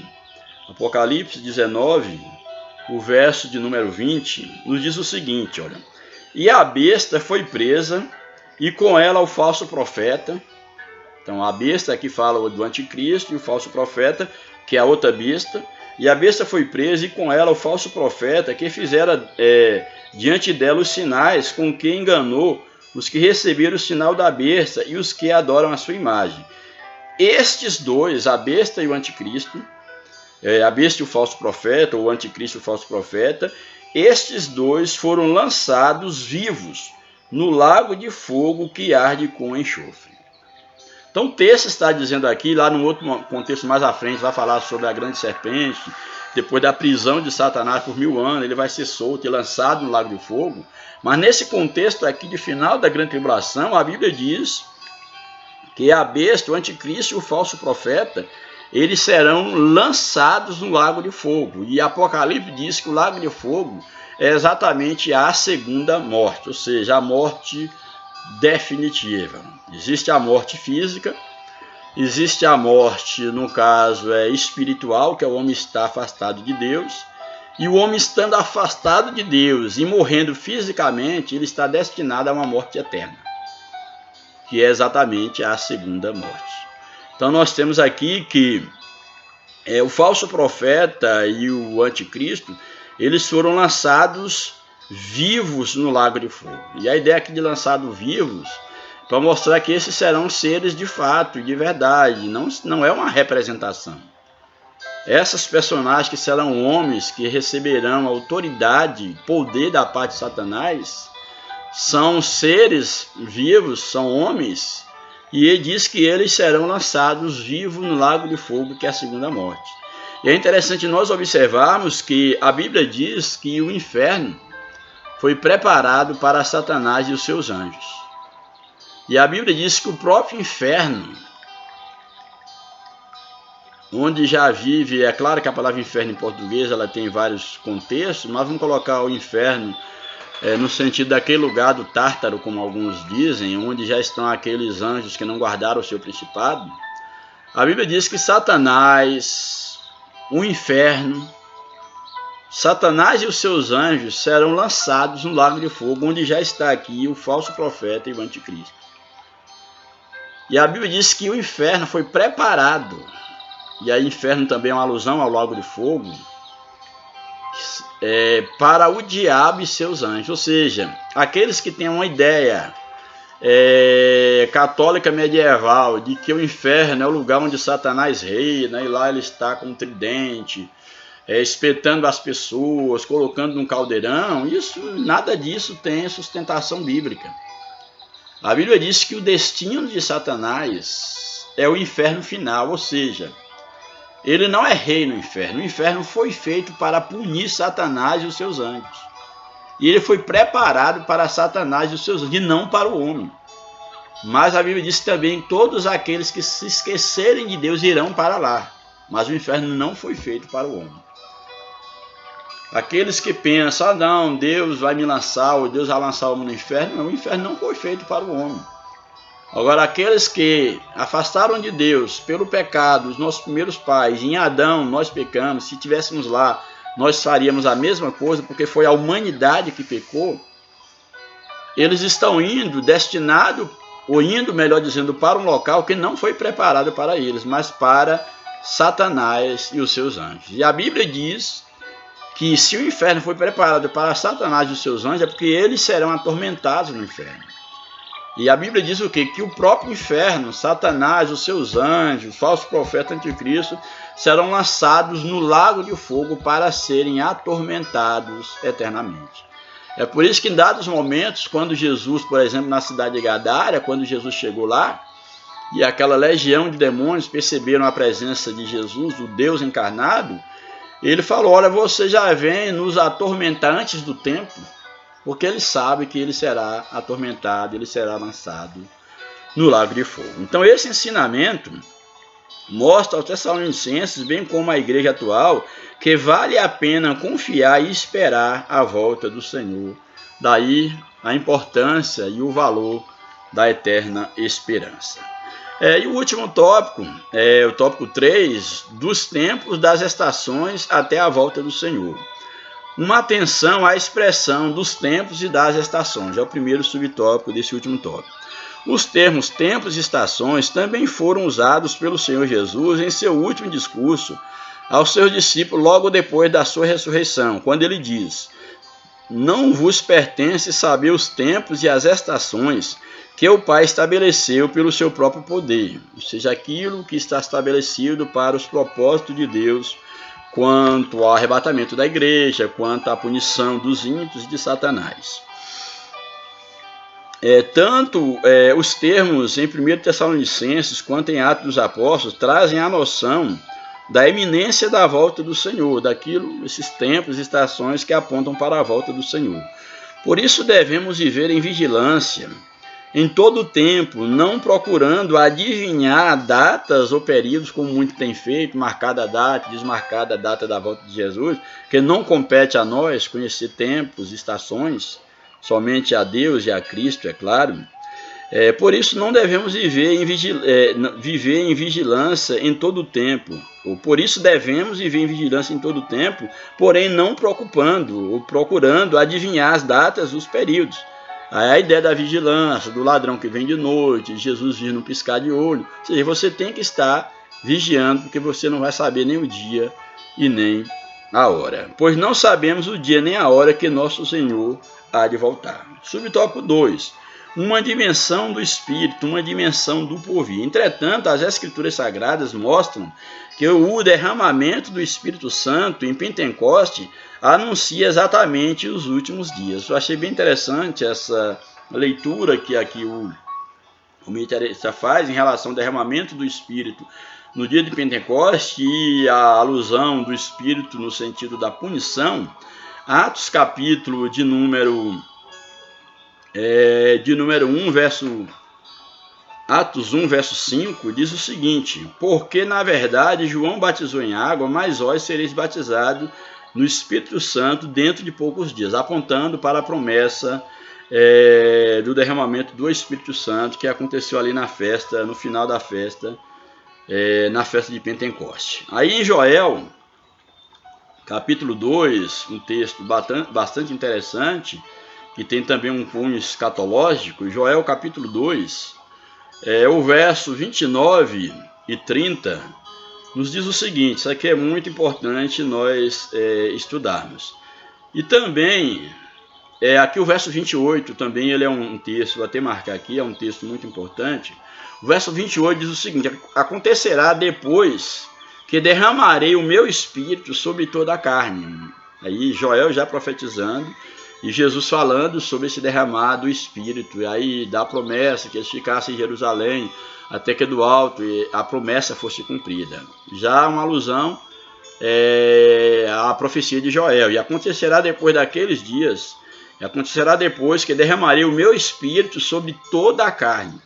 Vossos filhos e vossas filhas profetizarão, os vossos anciãos terão sonho, e vossos mancebos terão visões. E aí há um contexto maior aqui no verso 29. E também sobre os servos e sobre a serva, naqueles dias derramarei do meu espírito, e mostrarei prodígios no céu e na terra, sangue e fogo e coluna de fumaça. Aqui mostra que o derramado do Espírito Santo sobre a igreja, ali no dia de Pentecostes, também esse derramado do Espírito Santo que Joel fala, ele começa ali no sentido de bênção, de transformação na vida da igreja, que ali é o Espírito Santo derramando sobre a igreja, mas o próprio João Batista diz que viria um que batizaria com o Espírito Santo e com fogo. Aí a alusão do batismo com o Espírito Santo e com fogo deve-se fazer uma separação, que o Espírito Santo fala da presença de Cristo transformadora que inaugurou a igreja ali no dia de Pentecoste, mas o fogo fala também do juízo de Deus por meio do Espírito. Que aqui o fogo ali, apesar de que alguns fazem a leitura, é claro que um dos símbolos do Espírito é o fogo, no sentido de purificar também a nossa mente, nos purificar do nosso pecado, etc. Mas esse contexto, e dentro de um contexto bíblico maior, quando fala aqui do fogo, fala do Espírito Santo também trazendo juízo sobre os homens, sobre os filhos da desobediência. Então há uma relação da profecia de Joel e com a promessa de Cristo para a igreja de receber o Espírito Santo, e uma relação com o fogo enquanto uma punição, o dia do juízo divino sobre toda a terra. Então é necessário que quem quer estudar, fazer uma leitura mais acurada da Bíblia, que invista mais tempo na leitura, no ir e vir no texto bíblico, mesmo porque os livros escatológicos, você não pode fazer uma leitura linear, cronológica, um versículo, ele ao mesmo tempo que ele está apontando para um futuro, ele aponta para um passado. Há um ir e vir, daí a necessidade de nós lermos a Bíblia como um todo e tomarmos a própria Bíblia como a sua fonte de contexto. Então um texto ele tem que ser tomado no seu contexto imediato ou no contexto geral de todo o texto bíblico.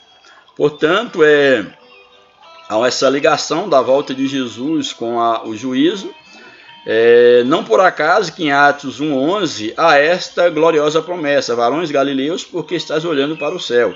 Esse mesmo Jesus que dentre vós foi recebido nos céus, há de vir, assim como lá no céu o viste ir, que é quando Cristo vier para poder punir as nações e implantar o seu reino milenial. O último subtópico, 3, diz o seguinte: espírito e porvir. Nós vimos aqui uma dimensão do espírito, uma dimensão do espírito e uma dimensão do porvir. Agora, espírito e porvir, temas da nossa pregação. Ou seja, como pentecostais, os pentecostais clássicos, que é o caso aqui da revista da CPAD, a promessa do batismo no Espírito Santo, como evidência de falar em língua, deve estar em nossos lábios. Pregamos sobre isso, estimulemos a igreja a buscar essa promessa. Todavia, a promessa da bendita esperança deve estar em nossa proclamação. Devemos continuar crendo que a promessa do derramado Espírito é para toda a igreja. É claro que cada denominação terá uma visão dessa experiência quando acontece, se junto com a conversão ou não, se com a evidência do falar em língua ou não vou entrar aqui no mérito da questão, mas o certo é que há uma promessa do derramado Espírito sobre a igreja, e sem o Espírito Santo não há salvação, não há conversão. Então essa mensagem do Espírito Santo, da necessidade de se encher do Espírito, é uma mensagem que deve estar na boca da igreja, seja qual for a sua linha teológica. Ela deve estar na boca da igreja, como também deve se pregar a mensagem da esperança, da promessa do arrebatamento da igreja. Não só do derramado Espírito, mas também a promessa da vinda de Cristo devem ser as mensagens centrais da igreja. Pregar a salvação, arrependimento de pecado, o ser cheio do Espírito, o arrebatamento da igreja, são mensagens centrais do Evangelho. Todavia, a promessa da bendita esperança deve estar em nossa proclamação. Não deixemos de dizer: Jesus em breve voltará. A igreja de Cristo nasceu no fogo e debaixo da promessa de sua volta. Ou seja, a igreja de Cristo foi inaugurada no Pentecoste, ela nasceu debaixo do Espírito Santo e também da promessa da volta de Jesus, que é o que nós devemos estar esperando, e não só esperar, estarmos preparados e anelantes.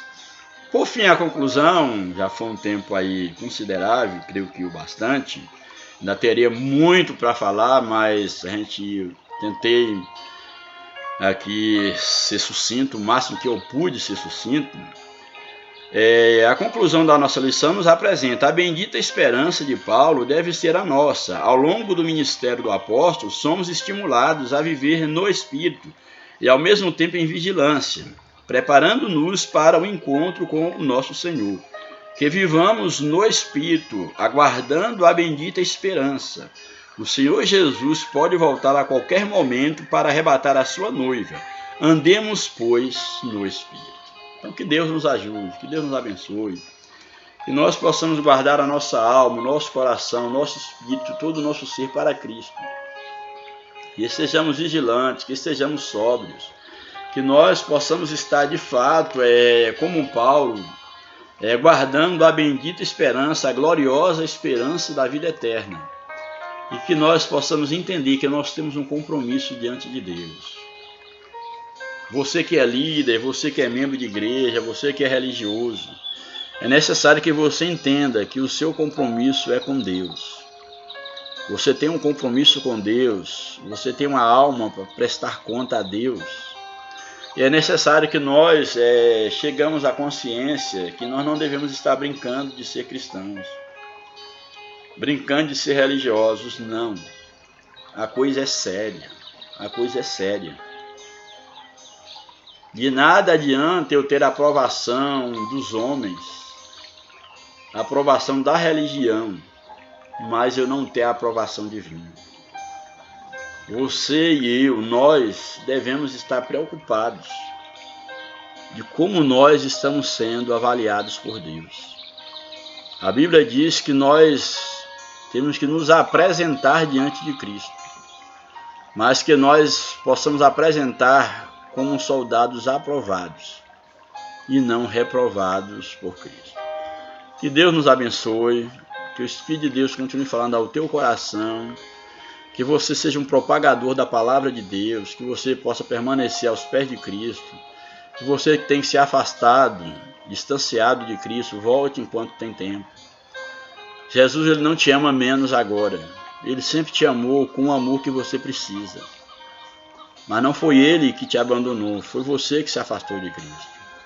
Você que ainda não teve um encontro com Cristo, valorize o sacrifício de Cristo, que a Bíblia diz que Deus morreu, que Deus enviou o seu Filho ao mundo.